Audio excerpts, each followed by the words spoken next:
Je l'ai annoncé sommaire de ce grand journal. Moïse Kabongo, écrivain, est avec nous sur ce plateau. Moïse, bonsoir. Bonsoir. Vous êtes écrivain, 2 publications à votre actif, L'esprit de leadership et également Le vrai toi en toi, des livres publiés justement en dehors du Congo, le premier à Londres, et l'autre aux États-Unis. Vous êtes congolais, vous aimez votre pays et vous rentrez de temps en temps pour apporter votre pierre de contribution au développement de votre nation.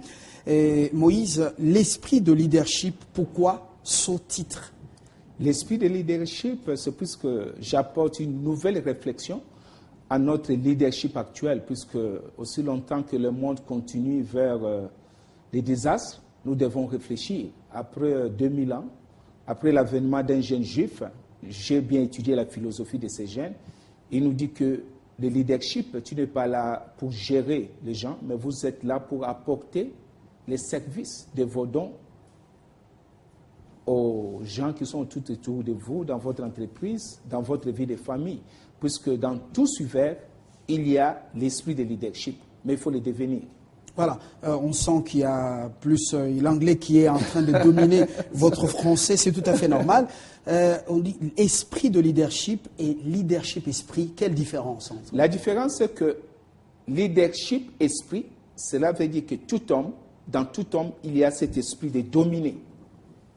Et l'esprit de leadership, c'est la prise de conscience que je suis un leader dans le domaine de mes dons.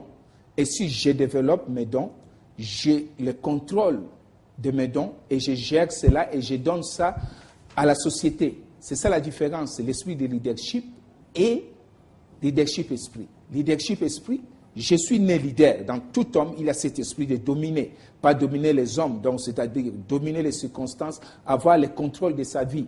Mais il faut le devenir, donc développer maintenant cet esprit de leadership qui est plus, je mets l'accent sur la mentalité. Alors vous dites, vous mettez un accent particulier sur la priorité du caractère dans le leadership. Qu'est-ce que cela signifie? Pour quelles raisons? Donc, la composante même du leadership, c'est le caractère. Le caractère, c'est ce que vous êtes quand vous êtes seul. C'est ça le caractère. Et la réputation, c'est ce que vous êtes en public. Et nous avons vu que nous avons aujourd'hui des leaders en public, ils sont une autre personne, et en privé, c'est une deuxième personne qui ressort. C'est pourquoi il faut travailler. On a besoin de leaders qui sont stables, qui sont constants, même en public, même en privé. Et c'est ça le caractère. Et cette composante manque aujourd'hui dans notre leadership, puisque nous avons des leaders qui changent tout le temps. Voilà. Alors, en quoi est-ce que ce livre peut être important pour l'Afrique et pour le Congo, actuellement en pleine agression par un petit pays voisin, même un autre là? En quoi est-ce que ce livre peut nous être bénéfique? Je pense que déjà ce livre, c'est pour le Congo, comme je suis congolais, et c'est aussi pour, c'est plus vendu maintenant en France. J'apporte quelque chose, j'apporte une nouvelle réflexion pour dire que, écoute, nous devons mettre maintenant l'accent sur le caractère même qui fait les leaders et surtout sur les services. Vous êtes leader pour servir, pas pour prendre ou bien pour son ventre, mais vous êtes leader pour servir la nation, pour servir sa population, pour servir sa famille, pour servir sa communauté et sa commune. Et après, je parle plus de caractère. Donc, je mets l'accent plus de caractère, puisque quand on manque de caractère dans le leadership, et ça, c'est l'échec. Voilà.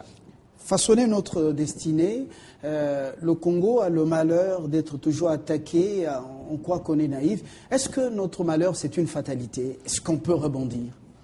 On peut rebondir, puisque c'est ça que je disais tout à l'heure, avec la force de la citoyenneté, la puissance de la citoyenneté.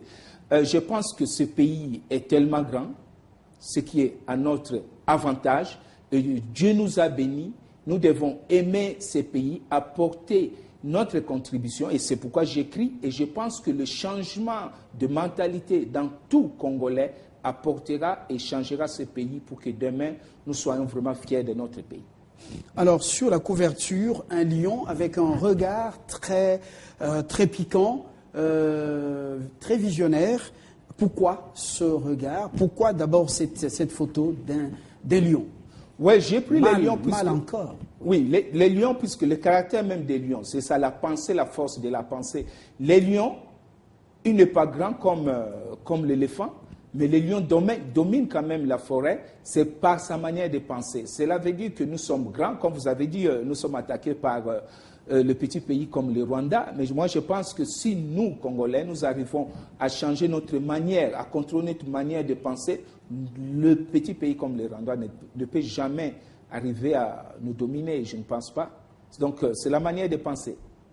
Alors, pour la jeune génération, les jeunes d'aujourd'hui, fer de lance du Congo de demain, qu'est-ce qu'ils doivent retenir de l'esprit de leadership? Je dis d'abord aux jeunes, nous devons lire, nous devons accepter et pousser nos jeunes d'avoir cet esprit de lecture, puisque quand vous ne lisez jamais, vous n'allez jamais être leader demain. Je pense toujours que nous devons motiver l'esprit, nous devons avoir des classes de lecture ou bien des clubs de lecture, c'est ça. Et je pense que cela va donner une nouvelle vie ou bien une nouvelle poussée dans notre jeunesse, quoi.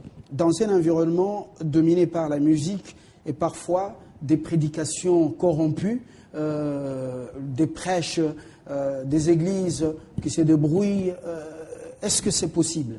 Mais c'est pourquoi j'apporte qu'une telle jeunesse puisse sortir du lot? Mais oui, moi aussi je suis sorti de l'eau, puisqu'il y a trop d'influence, trop de désinformation, désinformation, et je filtre bien l'information qui entre dans le cerveau que moi j'appelle le métal, le cerveau. Et je pense que je suis le résultat de l'infiltration même de l'information que je reçois, quoi. Voilà. Alors, maintenant, vous dites une solution à l'échec du leadership actuel. En quoi ceci peut être une solution pour ceux qui nous suivent? Voilà, puisque après la lecture, tout leader ou bien tout père de famille, je n'ai pas écrit seulement aux gouvernants, c'est pour toute personne. Après la lecture de ces livres, vous allez découvrir qu'il y a cette composante que j'appelle caractère qui manque dans la vie d'un leader. Et si vous travaillez sur le caractère, au lieu de travailler sur la réputation, vous serez un bon leader qui va apporter sa pierre au développement d'un pays. Vous retrouvez le Congo un peu métamorphosé. Vous êtes véritable Quinois, moi Ndjili, comme on dit Ndjilois. Vous retrouvez ce Congo, cette capitale.